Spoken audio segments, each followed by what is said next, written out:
পিতাকে গিয়ে যাচাই করবেন। আপনাদের এই উন্নয়নটা আমি করেছি। উন্নয়ন করতে গিয়ে কি কি কাজ করেছি, আমি আমার যত কর্মী ছিল ওই এলাকায় খোঁজ নেবেন, সকল কর্মীদের কাছে জিজ্ঞেস করবেন। আমি কর্মী বান্ধব মানুষ, আমার কর্মীদের কোনো সমস্যা হইলে সেটা আমি নিজের পিঠের চামড়া গেলেও কর্মীদের পালি।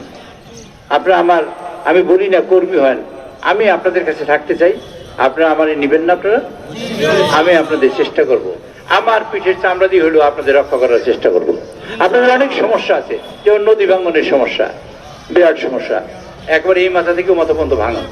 আল্লাহ যদি আমাকে বাঁচায়, আপনারা দেখবেন এটা চেষ্টা করব আমি, যে নদী ভাঙন এটা রোধ করা যায় কিনা এই মাথা থেকে মাথা পর্যন্ত, এবং সেটা ইনশাল্লাহ করবো আল্লাহ যদি বাঁচায়। আমি পাথরঘাটা যখন এমপি হই, তখন এমপি হওয়ার সময় পাথরঘাটা বেড়িবাঁধ ছিল না, সাগরের পানি এসে ডুবে দিত। আপনি যাই দেখবেন পাথরঘাটা সমগ্র এই মাথা থেকে মাথা পর্যন্ত বেড়িবাঁধ। আমার অনেক প্রোগ্রাম আছে আপনাদের নিয়ে। বেতাগিতে আমার কখনো নির্বাচনী এলাকা ছিল না, আমি এই প্রথম আসছি। আমি যদি অনেক কথা বলি আপনারা বিশ্বাস করুন কিনা তা তো আমি জানি না, তবে আপনাদের নিয়ে আমার অনেক প্রোগ্রাম আছে। আমার বয়স আপনাদের জানতে হবে, আমার বয়স কিন্তু অনেক। আমার বয়স আমি 72 ছুঁই 71 পার করেছি।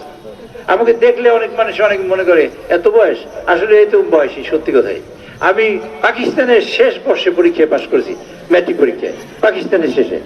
কাজে আমি 31 বছর 9 মাস যখন আমার বয়স, তখন আমি এমপি হয়েছি।